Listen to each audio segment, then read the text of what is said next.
Raider Nation, stand up. Raider Nation, please stand up. The Cover 3D Raider podcast here.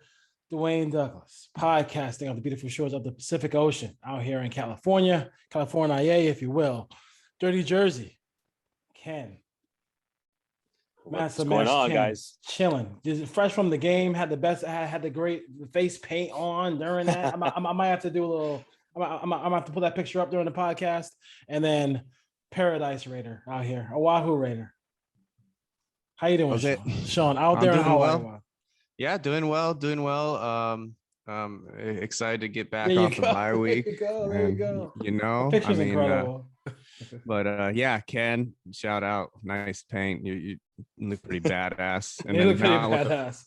The ponytail looks like Steven Seagal, even more badass. Like Steven Seagal. That's a good one. I like that one. I would not touch you. I wouldn't mess with you. Yes. So fun fact about Steven Seagal. While we're on the subject, I was reading this article about like stuntmen, and somebody asked him like, who is like at all the Hollywood actors, who's the most badass? And he said Steven Seagal would fuck you up. Sorry for the cussing. He said Steven Seagal is a badass. Probably not so much now, but you know. Yeah. So before we go to this horrific game, which was, I mean, you couldn't have a worse situation. I mean, listen, we could talk about the league does this to the Raiders. I know Raider fans like to say the league does that to the Raiders, but when the Raiders have prosperity, they don't take advantage of it at all. You can't lose that game to Daniel Jones and Joe Judge.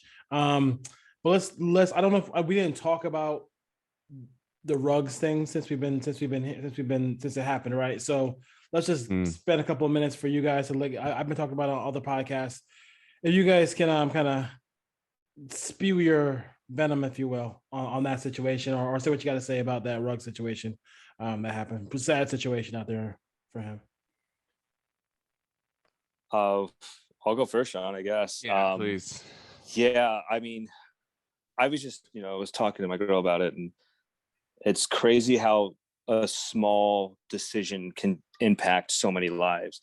And I'm sure, it's not the first time that he had done that or whatever. And I mean, I'm sure all of us, everybody that that drinks, whatever, everybody's taken a sip or two and drove, whether you felt like you were drunk or not. And, I'm guilty of that too. But I think that because his blood alcohol level was twice the amount, which is absolutely insane, and then the loaded weapon. And when you have a car like that, like it's like buying a gun, right? You're buying a gun because you're going to shoot it. You buy a car like that because you're going to drive it fast. You're not going to go like 35 and 45. You know what I mean? Like, it doesn't make any sense. But one thing I wanted to ask you guys this: if I was going to give you, let's just say $1 million, Sean, I'm going to give you $1 million. Would you stop drinking for $1 million? Yes. Yeah. Right. Okay. I've stopped drinking for less. I know. Before, Right? trust me. Yeah. Right. Like much less. Yeah. Like I would stop drinking. So, in essence, he threw away. Let's just say this next contract is like a $30 million, $40 million contract. Right. Not going to happen. And it affects not only his life, but obviously Tina's life, who, God rest her soul, but his sons, or his daughter, his girl, his whole family, all those people that, then Derek Carr said at one time, like when he signed his first big contract, like this contract just doesn't help my family. It helps other families and other people out as I donate. So Henry Ruggs, I don't think is a bad person. He just made a really bad mistake that is unforgivable, and he's going to pay his dues. Obviously, as a fan, it sucks, because he was making an impact, and we saw that clearly on Sunday. But first and foremost, it's just the fact that this young woman and her dog, this horrific thing. I don't know if anybody saw the scenes and stuff. It's just horrific nightmare. But it's just so sad that person's not going to go home again. And it is sad for Henry Ruggs that he made his decision, which now he's got to pay the consequences. But still, like, his daughter and we all have, little ones, and, we were living for our little ones. And one thing I don't get, why doesn't the league or give I'm sure they do. Like I would do for $70,000, $60,000 a year. I would hang out with any athlete and just bail them out. Like, you can't drive. Like, I'm taking your key. They have the car service. They've had it for years. Car service on no questions asked. They'll pick you up and take you home. They've had that for years. Yeah. It's sad. But hey, that's all I have to say, Sean. I'll throw it over to you. Yeah, no. I mean, there's just so many angles to look at it. I mean, you get, a lot of issues, systemic issues and problems that, areas that a lot of these NFL players come from are class issues. It's resources, it's money, it's, fighting for scholarships and surviving off your athletic meals and going through all these things. Well, he defied some great odds, an incredibly gifted player, an athlete, lost a dear friend in his childhood due to a car accident, albeit not someone 3 a.m. speeding drunk, but that was his, he was the media darling at the draft with that backstory. And I mean, what did you really learn from that? God first in your bio, trust God, this, and, there's just a lot of things that it's really hard to unpack the layers of what he did. I mean, I can't imagine being like Carr Renfro getting a text at midnight. Oh my God, that must have been chilling. That's here's crazy. My swing. Imagine seeing that. Yeah. And you're probably barely awake going to sleep, and then waking up in the morning and being like, that's not his car. That can't be him. That would please tell me that's it. So the decision making is troubling to me. I don't have as much sympathy as a lot of other people do. I've made horrible, crucial mistakes in my own life, but I mean, the hard part for me is only a few times I've ever been separated from my children at night. And those nights I never liked. I did not like. One was for business and work related. I had to be away. One was the night of my wedding. I had a child out of wedlock, so I could not be with my son the evening of our wedding. I mean, and I can count them, and I can remember that frantic feeling. Albeit I wasn't 22 and a millionaire, but I just feel like just to leave your kid at home and to go out and get hammered, that's fine. But you have the resources. My wife was talking about it. She saw it on her thing. Oh, what happened with that? She said, and I agree with her. She's like, if I was that rich, I would never drive again. I wouldn't drive. Like, I would just have someone else drive me. I'd be on my smartphone talking to people on FaceTime. Why would I want to drive? So it's tough, man. The kid had the Old Spice gig with the draft. He put together a lot of money to change lives. Adidas as well. It's I hope maybe in a few years he's a guy walking around the league giving speeches to rookies in the locker room and making an impact. I really hope maybe that's his story, but completely selfish. One angle that just blows my mind, and I didn't even think about this, and it looked like eventually he would have had an issue with alcohol and driving regardless, but had Gruden not been fired, Gruden hates the bye week, right? He hates it. They wouldn't have had the day off, and he probably wouldn't have been out, possibly may have not even been out that night. So the circumstances of how all these dominoes fall, and then, we'll get to it later, Arnette, and it's just like this team seems to be just avalanching on this off-field stuff and these weird issues, but there's such positive things on this team. You have a guy like Waller and Crosby who have changed their lives. They're extraordinary players and people that had issues. So I don't want it to be all lost that the Raiders are this, criminal team and this and that. They do have quite an interesting story, but all in all, just shocked. And like Ken said, this hurts the team dramatically on offense. Just trying to be vertical down the field. I mean, and opening up things for everyone else. Now it's back to, well, stop Waller and we'll see what you can come up with. So I would say you mentioned something about would you stop drinking for $1 million? I'm just gonna go by how much money Deshaun Jackson, the newest Raider, has made in his career. Because I would say Ruggs and him are pretty comparable skill sets. I went to Spot Rack right now, and over his illustrious career, because Deshaun Jackson's had a really good career. He has made $90 million in his career. So he threw away $90 million. Yeah, fortunes possibly, and people get paid more as far as the years go on too as well. So, but listen, bad decision. Just like, I mean, it was just, and then your baby, your mother of your children is in the car as well. And of course it happens a mile from his house. That usually always happens with these accidents as well, because you feel like, but the driver of those situations feel like they're so close to home. But that's it on Ruggs. And my grandmother used to always say, in her very thick Jamaican/Cuban accent, mind the company you keep, because the rumor is that the person he was drinking with was Damon Arnette. Rumor, allegedly. Yep. And Damon Arnette is no longer a Raider as well. Before we last thought about last off the field thing with Ruggs, and then now Arnette. Now, I mean, that was pretty much, that picture will live in infamy with Lynn Bowden Jr., Damon Arnette, and Henry Ruggs, right? Yeah. I mean, I mean, The away from company you emotional keep. attachment to the organizational structure. Man, it's a hard sell to get rid of Bowden so quick, and he had a little uproar immediately that summer. And then to switch back and look at, they all went up in flames. I mean, Bowden might be able to reclaim something. I mean, he's a role player, and even if he survives 2 or 3 more years, he's doing better than any of them. So, just terrible. And the accountability, how does that spiral from checking what they're doing? I mean, Mayock preaches they go deep to see the character, and saying there was significant issues with Damon Arnette they found, but they thought he would fit in the building. So we can squash that. Dangerous, reckless. Yeah, Gruden's gone. They can push that shift, but now we're looking at Mayock like, not only it wasn't just that you drafted Arnette, he pushed for him. You took him in the first. He might have been there in the third round in that draft. If you look at the other cornerbacks available, I mean, he was third rounder. I mean, maybe fourth. So it's just disturbing, because there's some great things on this team that obviously have us in a position to be competitive in the AFC, but just these strings keep getting pulled with these sour apples, and it's putting us back to, it's just a vicious cycle. And it's hard as a fan waking up with your phone buzzing in the morning, like, what the hell is going on with my team? It seems almost every other month there's a huge media crash, and it is frustrating. But. Yeah, of course. Yeah, no question about it. We're going to go into football stuff here now. With enough of Arnette, enough of Ruggs. If football was important to them, they'd be playing it. They'd still be playing it, right? Well, one comment: they just got to stay away from Ohio State cornerbacks.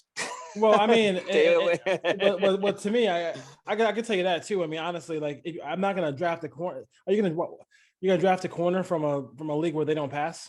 Like, I mean, that's kind of like, they never get tested. Yeah. They never get tested. They never get, and no quarterbacks come from North Dakota State has more quarterbacks in the NFL, starting big time. I mean, Wentz and Josh Allen go to North Dakota State. That program looks better than some of the quarterbacks. Josh Allen's Wyoming. You're thinking Trey Lance. Wyoming. Oh yeah, Wyoming. Sorry, yeah. But Wyoming. Wyoming, yeah. You know what I'm saying? Even the same. I think in the same conference too. So it's like, I mean, come on, So whatever. Yeah. Deshaun Jackson, not asking. I'm not asking to be a savior for this offense, but clear out routes. 15 to 20 plays a game. Obviously, we've seen this year that Derek can wants to spread the ball around and also go down the field. What are your thoughts about getting Deshaun Jackson, a guy who is, that picture is pretty iconic of him. He looked exactly. Some people, when they're a kid, they look totally different when they get older. But that picture of him at the Raider game, his first Raider game, he looked exactly the same, just small, right? He looks exactly the same. Good for him. He gets joined his childhood team. Mayock has not punted the season. They didn't say, hey, just do with what you have. They went out there and tried to improve the team and try to say, hey, we lost Ruggs, but here's a guy with kind of the same skill set. What are your thoughts about Deshaun Jackson becoming a Raider here? I mean, I'm not, like you said, I'm not expecting big things from him. I think he's going to be utilized to open up the field for Ruggs and for Waller. I think those are your key weapons there. And I'm loving what I'm seeing with Kenyon Drake and Josh Jacobs with these screen passes. I mean, that really works. But I mean, you get 4 to 5 passes to Deshaun, see what he can do. He's still got the wheels. I think he's 35, 34, something like that. I don't know, which is old in NFL terms, which sucks. But I do like the signing. I'm not going to lie. I was kind of hoping that they could have made a play for OBJ. I know because of the antics and all of that. And I'm trying, to forget the Antonio Brown type stuff. But I just felt like the more weapons, the better. And why not just go all in on another proven talent? I know he's hurt a lot, but so is Deshaun Jackson. I mean, he, who knows how long he's going to stay healthy. So why not just throw out 2 critical weapons that, you're going to win throwing the ball, and Carr's having a really good season. So why not? but I don't. We'll see what happens. I know he's cleared the waivers, and I'm hearing that with the Packers. But I like the Deshaun Jackson. I've always liked Deshaun Jackson, as long as it helps the team. But I don't think it's going to be anything like long term or anything like that. So, but that number 1 looks sick. I'll tell you what, that number 1 jersey looks sick. Yeah, I think it's fit schematically, and what your need and what your loss was. You lost Ruggs. What did you lose? Downfield speed and after the catch yaks. I think you're not getting a 22-year-old. You're getting a 35-year-old, but you're getting a guy that still averaging big chunks per reception throughout his entire career. That's his bread and butter. That's what we need. We don't need Waller being bracketed and doubled any more than he already is. We'd like to kind of not have to put him outside wide at wide receiver just to get him open. We'd like to have him in line at times and rotating with Foster. So I think Djax makes the most sense. I did not want OBJ. I didn't want Juju Smith in the reports in the offseason. I don't want this team, anything drama. The Raiders just know. Give me Djax. He grew up, has some Raiders heritage in his blood. He wants to come in. He knows he wants to be. He wants to be here. He wants to be here. He's not going to demand a bit. He understands the position he's in. He's not going to get offered a contract next year. He's here as a placeholder. We're renting him. Here's $1 million. You're close to home on the West Coast. He still can be close to his recording studios and all the other things he does in his personal life. And he gets to play for a team that has a competent quarterback that fits what he's going to have to need to do. Get open downfield, get timing, and just get the ball. Just get the ball. That's it. His snap count, he'll be on a decent pitch count. I think it just helps. I think it also makes sense because Brian Edwards is not, I love the guy, but just think he's just not grabbed the reins totally of being the player they want him to be. And I think it's a culmination of a few different things. So guess what? I like this because it's less plays to Zay Jones, and you may have a little bit more Deshaun. Renfro, as we know. I mean, I almost broke my TV with a fumble. Luckily, that was recovered. But of course, it was a fumble. It was Renfro. He doesn't fumble. Which is like, even if you can't throw that on him, but in that type of game, the way things were unfolding. But regardless, Renfro, like Drake emerging since Gruden's been gone. Jacobs looking healthier. I mean, he limped. There might be some things there. I don't expect him to ever be a 100% healthy guy. But Andre James, the center, playing a little better. Alex Leatherwood doing better. Needs to Brandon Parker. Parker. Well, I flags. Yeah, but like, listen, they lost the game. They lost the game on Sunday, but it wasn't because of pass protection. Well, Colton Miller gave up the strip sack on. That game can't come down to that. You're playing the Giants anyway. Number one. No, It was one. It was one. So I'll shut up because I talk too much. But to wrap up, his first given up sack. Get it. I get it. He's playing very well. But I'm just saying, overall, Djax was the better fit, and that's what the offense gets. And he's got to catch up quick. And no throwing routes with the baby oil on in the Las Vegas park. It's you're putting on a helmet this week playing the Chiefs. Listen, it's probably like 85 degrees at night in Vegas. He probably got the lights on in the backyard, baby oil right now with Djax. You never know. You never know. You never know. You never know. Listen. Apple juice, sir. Exactly. Like the move.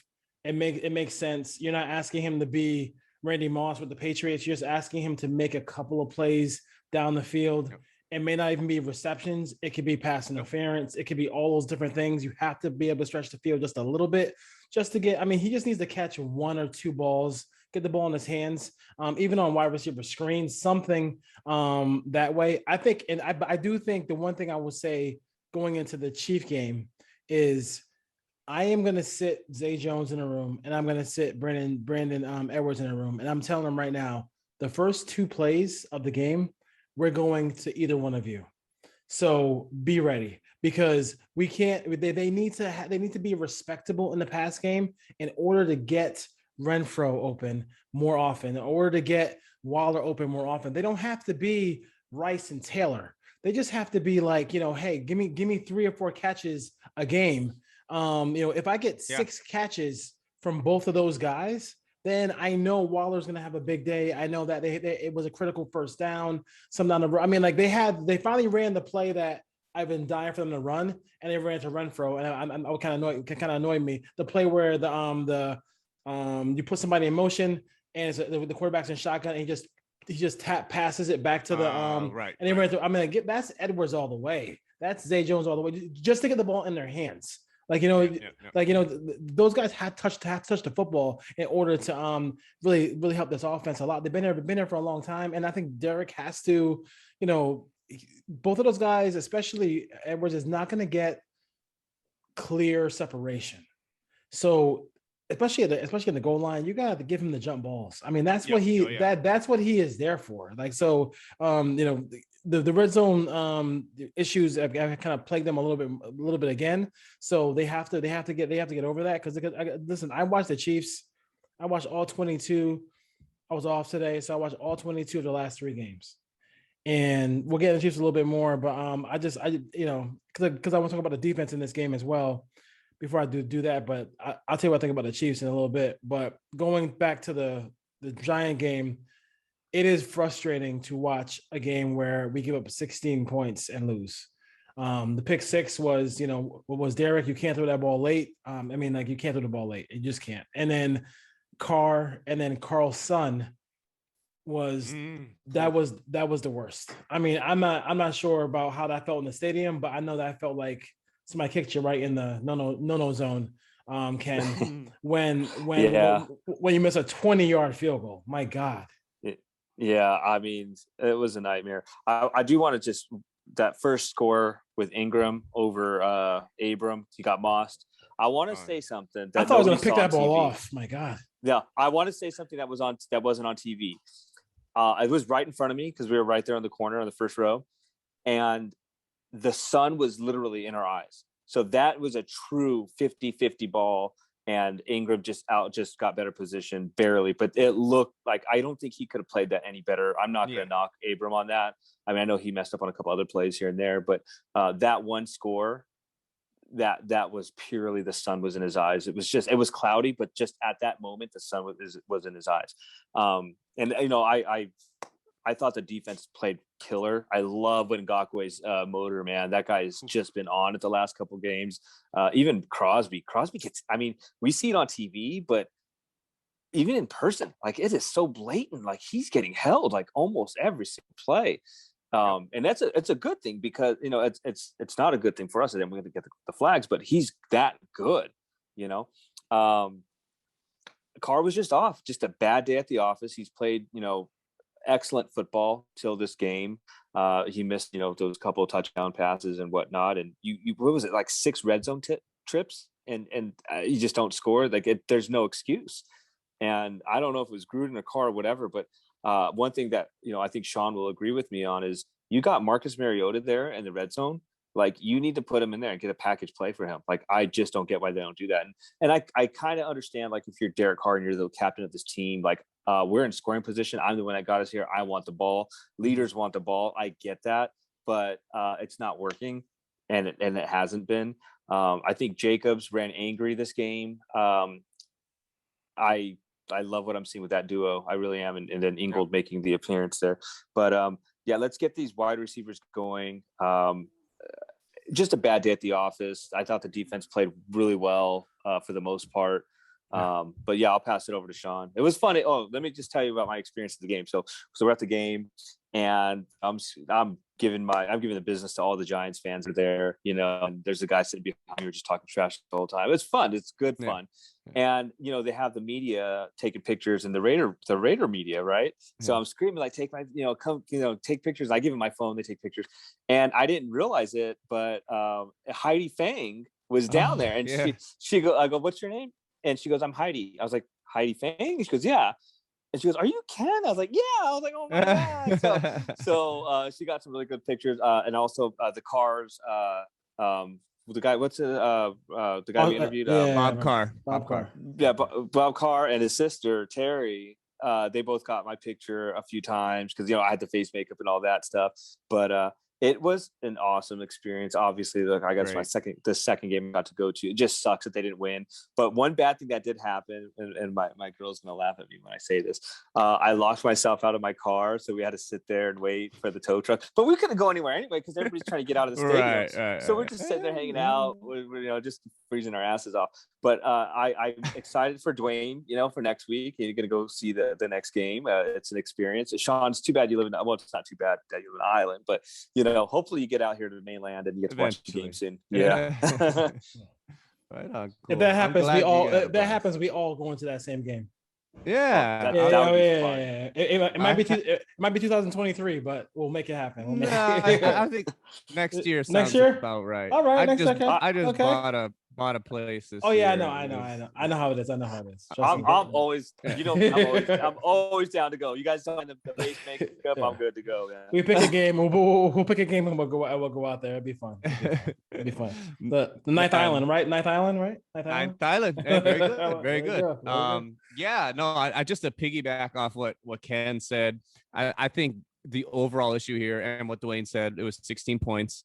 We knew it was Daniel Jones who's struggling. The offense doesn't have Barkley. They just not. We made Devontae Booker might as well have been Barkley the way that they handled that. He has had a good season though. I give Booker a lot of credit. No, he has, absolutely. I'm just saying, it just seems like they could have done a better job there. I think they could have run blitz more and things. But overall, yeah, I agree, Ken. Like it's frustrating. Because there is this strange spell. The red zone's a tough place to score. When you have a dynamic quarterback, that helps you, but you can still draw up schematically. Where's that motion play from Brian Edwards to catching a pass behind the line of scrimmage that Dwayne loves a couple weeks? Where's some creativity? Where's an outside pitch to Drake, who's doing so well getting those big plays in space? It just something needs to happen. So yeah, before there's been a lot of excuses with everything.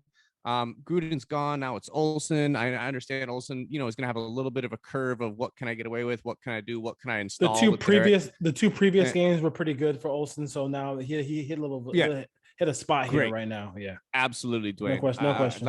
And that was my confidence was East Coast road start. I did think the Giants people don't really realize they do have some pretty nice secondary players. They really do. They're sticky and they're advantageous to go after the ball.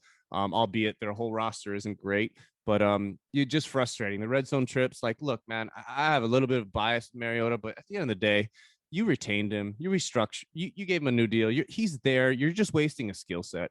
You just give me Carr and Peterman if you're not going to use Mariota. There's something there. If it's second and less than 6 past the 30-yard line, you have a play for him. If it's it doesn't have to get a bunch of snaps ever. He can go first, second, third quarter, fourth quarter hits. Hey, look, we're seeing this matchup. The Giants had 6 DBs on the field. 7 DBs on the field. We're on the 8-yard line. They're basically saying, Carr, you're not going to run. You're an empty back. To me, that's where you play chess, not checkers. That's where it's you've never seen this before. I'm going to have Mariota with Kenyon Drake split on his right hip, and I'm going to move Waller in motion. I'm going to show you something you didn't see on film. So I know they may be baby walking it to get there because the whole Gruden thing hit so hard and fast, but you had a bye week. So innovation is a part of everything in life, and no different in football. People have watched film on you for nearly half a season now. They know what your bread and butter is. Now it's, I'm going to alter this. I'm going to move this. So it needs to become that way. There's a bad day at the office. To me, and to me, I would just settle for just a simple QB power, or even just hike the ball to Drake. I'm cool with that too. Or Jacobs when you get down there, just to see how that looks. See how that looks.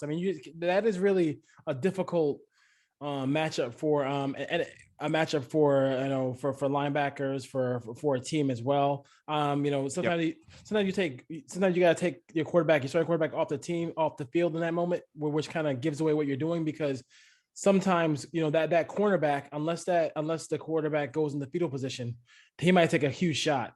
He's your cat or your dog in that.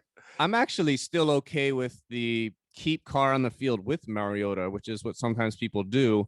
And then what you have with that is you get out on an early, you're running it because you've already pre-diagnosed when you're going to call this play is a certain down and distance or area of the field. You don't get the defensive look you want. You motion Carr back behind center and then you move Mariota out wide. He's essentially a decoy running a button hook or just obtaining a guy. A defender has to kind of stay there. I'm cool with that. I mean, Carr is or even played at a very high level. I'm just saying, like, Mariota has a distinct skill set that makes sense for what's lacking right now in the red zone, and it's literally getting those chunk run plays. And I think we have to do it outside because I think, with Miller sealing the edge so well, and like you just kind of have to have something. And the weather's going to get colder, and if we're going to be a playoff team, you can't affect these touch passes and throwing it up. I mean, you have to find a way to bulldoze your way, and it's just frustrating because they're close, but you just can't lose to the fucking Giants like that. Like, you have to score. Or my last closing comment on the red zone. Maybe this is a problem. Bisaccia did not seem to have any problem. I'll take the points. His job is kick, punt, cover. That's what he does. He's a special teams coach. Sometimes I wonder if in his head he's like, hey, you're the head coach now. You can't just be like, this is my part of the game. We're going to kick the field goal. And especially with Carlson struggling now, I mean, you really have to start being like, we need a game plan to go for it in the red zone. Fourth down. So at least, yes. So to that point, he did go for a fourth and goal, like and one of the ones he had against the Eagles. But here's my biggest point about the game is that you lost a game in which you had your running backs were 5.6 yards a carry and 7.5 yards a carry. You lost a game where you had one real pressure in the game. It did end up costing you the game because you end up getting the strip sack, but the pocket was pretty clean all day. Derek on that one scramble on second, and I think it was like second and like 7 or something like that. I mean, you can't slide there. Oh, the slide, yeah. You have to, because once you start your slide, you're down. The play's over. Yeah. So you can't slide there. You have to dive. If he dives, he gets the first down easily. It's at your fourth and 1. Jacobs over the top. Maybe get a touchdown. Waller can't drop that pass on that slant. No way that can happen. And then he missed Waller on that slant in the back of the end zone before halftime. That was a bad play. And then there was a play where Bradbury was like kind of all over the place trying to cover Waller going to the right pylon. Just throw a jump ball, even throw it short, because if he has to reach back over, it's gonna be pass interference. You're getting the ball at the 1 yard line. So those are the kind of plays. I mean, they have to be able to figure out a way. If you put a corner on Darren Waller, he still has 4 inches with leaping ability. Same thing with Moreau. So you saw in the Eagle game, he left the ground and took the touchdown pass off the guy's helmet and into his arms for a touchdown. Yeah. So the athleticism is definitely there with these two guys. So I would definitely, they even with the not having Ruggs to kind of stretch the field. I was thinking about the other day, and I was talking about it to on the Raiders podcast was, besides the Raiders and Chiefs, like nobody has a guy who like Ruggs or Tyreek Hill, but they still go deep. Like Peoples-Jones isn't like, but he got a 50-yard bomb. Justin Jefferson got a 50-yard bomb this weekend. Like, it's what you do schematically to get people open, and the Raiders can do a better job of that. I'm coming up this week. Any last thoughts on the G-Men game, the Giants and the Raiders? Besides just being closed out, missed opportunity and too many, and they should have took advantage of it especially with Barkley. I was really keeping my eye on that Barkley if he was going to play or not, and it was a winnable game that they just couldn't get together. And I don't think it was because of the Ruggs thing. I just think that they just missed execution. Yeah. But I do like that point, Dwayne, that you brought up. Or I don't know, Dwayne or Sean, I don't know who said, but about the mentality that Bisaccia has of being a special teams coach versus now you're the head coach, and these guys got to play for blood. Yeah, I like that. Yeah, I remember Hawaii football, but Norm Chow, who's been an offensive guru around Fight college on. USC. Fight on. Fight on. Yeah, Fight there on. you go. Oh God.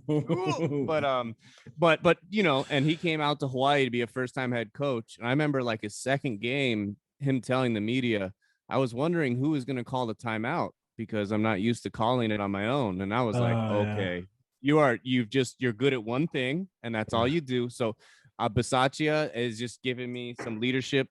RIP Tony Sperano type vibes. He's just a good leader, a leader of men, and he's a place taker for now. But I do think that might be a theme to watch out for because, you know, he's in the media funny things like, oh, let me get back to you on that. Like he's like, this is a new world for him. So it might be something to watch out. But yeah, nothing else on the Giants. It's just if you're going to be a playoff team, you want to be taken serious, and that's you win that game. You win it. I gotta say one thing before we preview the Chiefs. If you are like, say, let's just say, hopefully they just make the playoffs. They lose a tight game, whatever. Carlson misses a 40-yard field goal and lose the playoff game, whatever. Whoever the next head coach is, and I think that a guy like Doug Peterson would be the guy who I think would end up might possibly be the coach for the team. Possibly, yeah. Possibly, like if this defense continues to play like this way, I don't care if you have a relationship with Gus Bradley or not.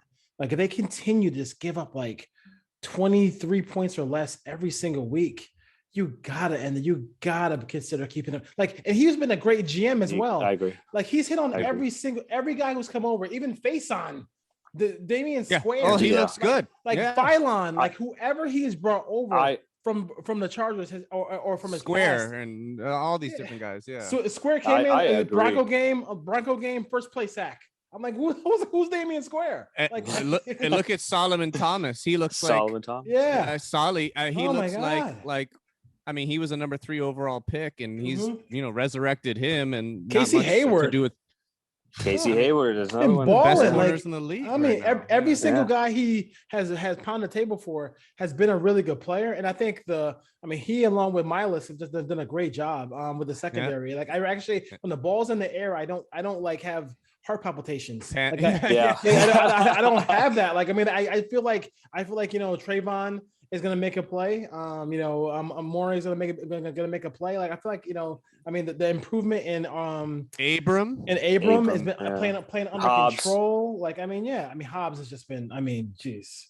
I think I like that point because I think the whole entire coaching staff has been really spot on. Everybody, I think they should, if they do take Bisaccia out of there. They got to keep the defensive the coaching together. They got to keep it. No question about it. 20 years, and we've never seen it this competent. So the last time the Raiders have it's been 20 years since the last time the Raiders have played 8 games in a row and not given up 30 points.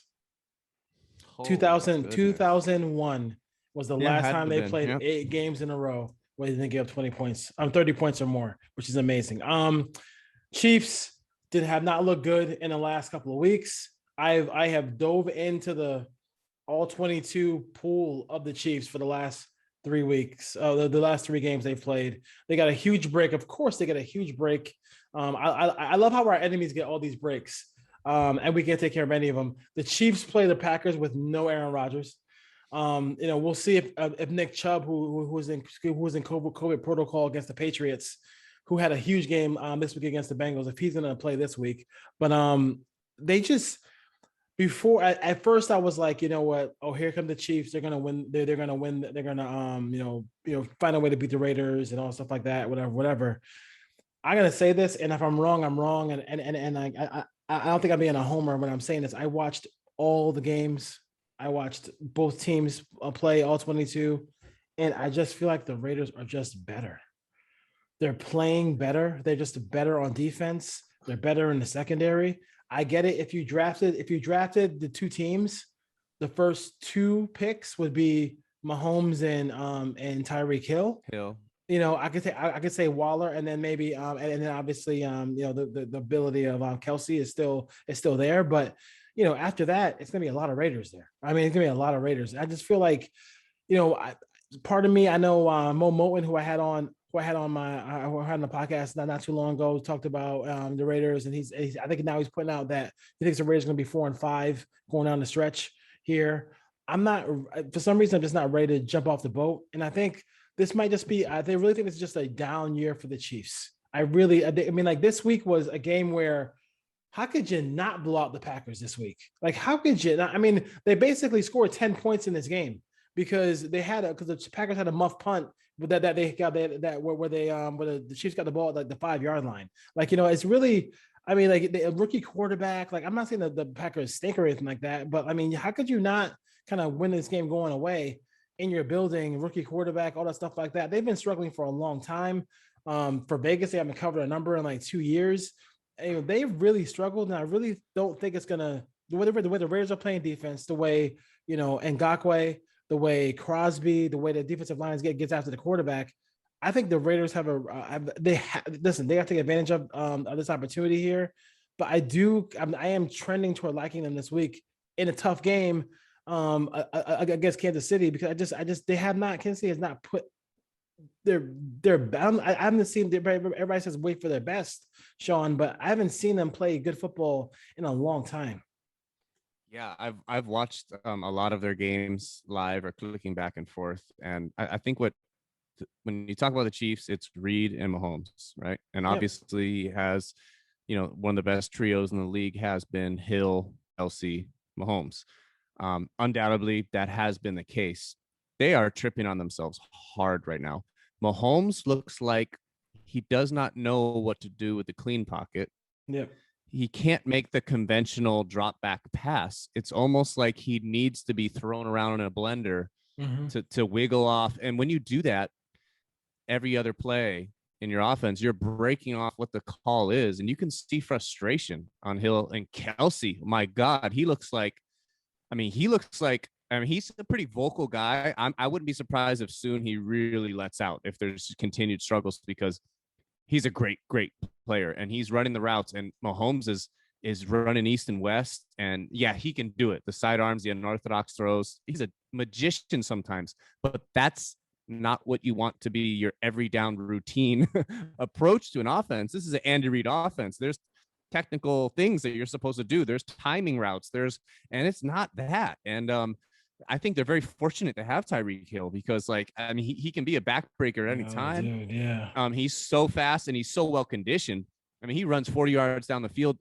Dwayne, you watched, Tyreek Hill runs like a marathon every game, and he does not get tired. Like, you'll see him run 40 yards and Mahomes gets sacked or throws it away. The next snap, he's running 50 yards down the field. So many players come out, Sean. So many players come out of the game after running a 9 route. He doesn't come out of the game. He stays in. No, he's in there. Yeah. So I think the Chiefs doesn't tie the defense, doesn't scare. The offensive line is sporadic and terrible, and it doesn't help when you're an offensive line playing a certain pass protection technique and Mahomes is bailing out after 2 seconds to favor the sidearm he wants to throw through a tight window on the backside of the play. I mean, I see frustration building. I agree, Glenn. I don't think this is their year. I don't think this is an organizational fall by the Chiefs. I think it's just they've had 2 years of getting away with a lot of calls and weird, exciting plays, and it's all been favorable. And now they're hitting a wall.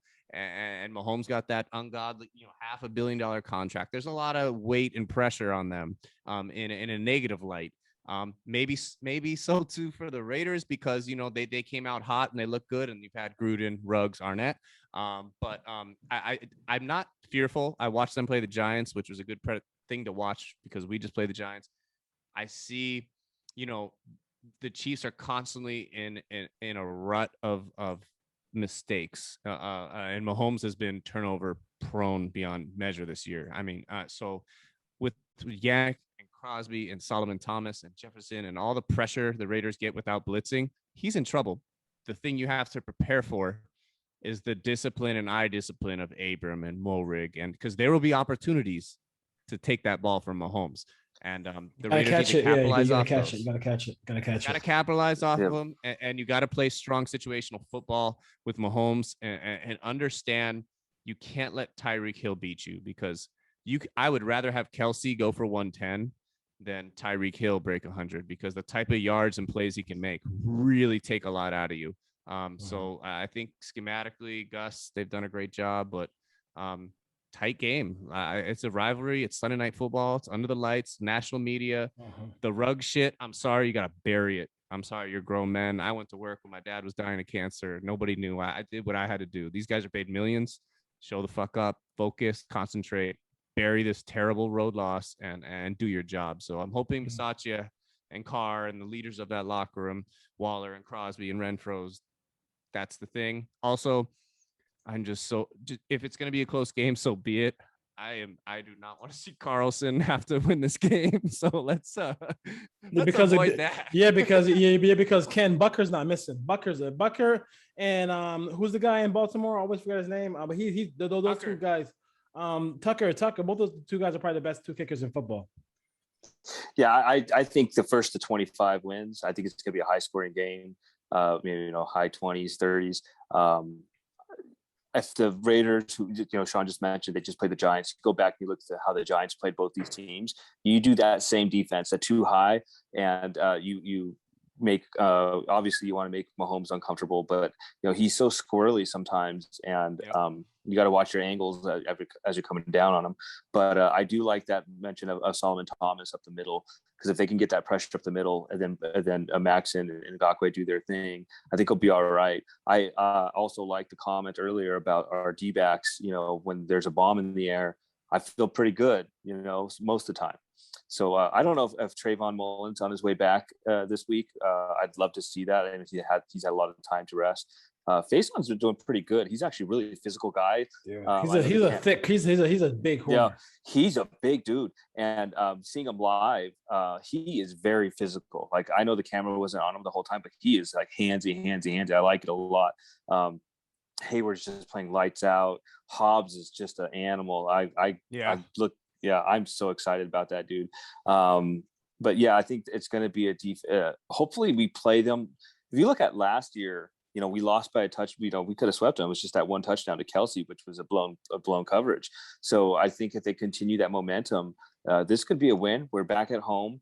Carr's going to play pissed off because he knew that he dropped the ball for this last game. He said, "It's on me." Well, make it up to the Raider Nation, man. That beat your arch enemies in your backyard, in your house. I feel Yeah, I think so too. I think this is going to be a great game.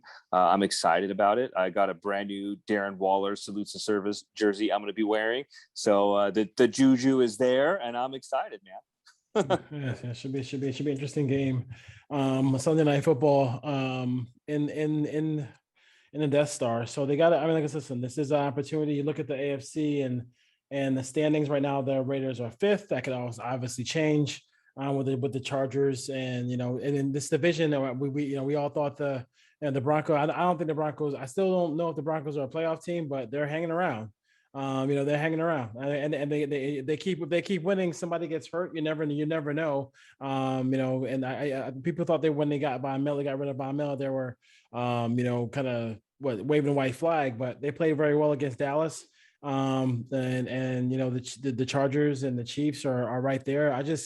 For some reason, I know, like, it feels like second half collapse again, and we've seen it before. But I just feel like, defensively, defensively they'll find a way to win this game. And I think this is, I mean, you have to, I never said that before in a long time. But I feel like that's gonna be the key to the game is keeping Mahomes from being, what he was, MVP Mahomes, and keeping him in the pocket, doing those things, but sacking him because he holds the ball for a long time. He wants to go deep. He's not going to be patient to try to check the ball down all the time. He wants to throw the ball deep, and so he gives you opportunities to get sacks and get strips. Last point I have on the Chiefs is it just reminded me of like kind of the Lakers last year. It's like everybody thought that, like, Emmy is a Laker fan, just like, oh, don't worry about it. When the playoffs come, the Lakers will turn it on.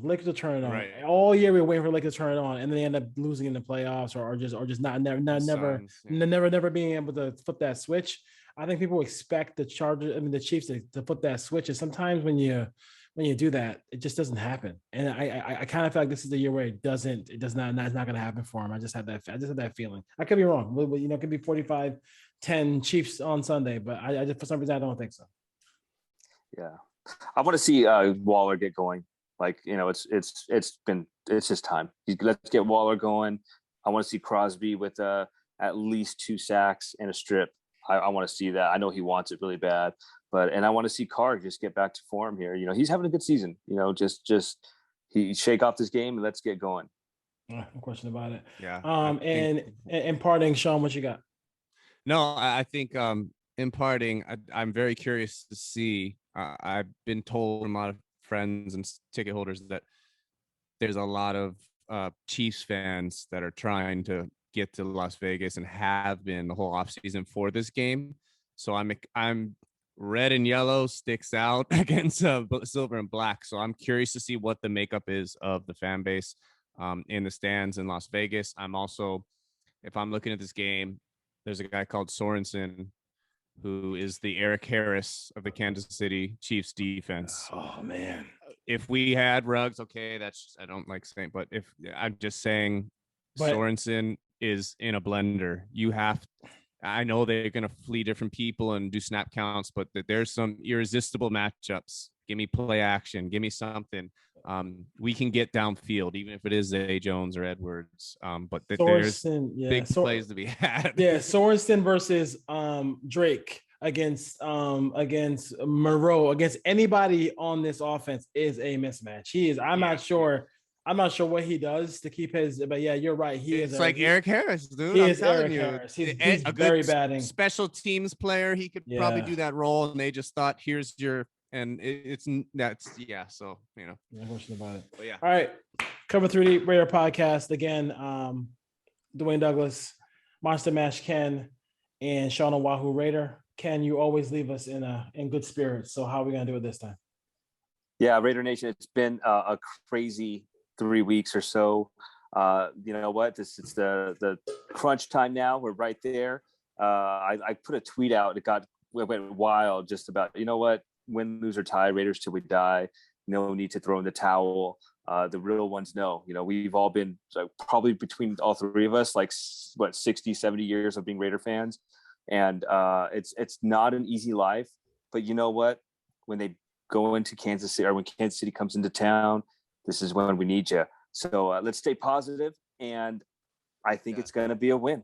You know, it's nice talking to you guys too. I missed you guys, man. Nice. Yeah, the trio is back. Yeah. Always nice. I'm sure Bourbon Raider will be very happy to see. Yeah.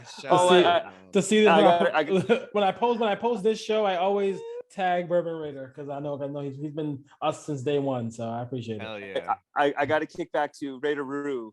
I kicked his ass in fantasy this week, and I don't win a lot. I suck at fantasy this season, man. I've sucked so bad, but I did beat you, Roo. I love you, dog. All right, y'all. Take care. All right, y'all. Peace. Raider fans, thanks again for listening to the Put on Raiders podcast. But please be sure to subscribe and leave comments. We'd love to answer the comments in the future. But keep those clicks, keep watching, and we're here for you.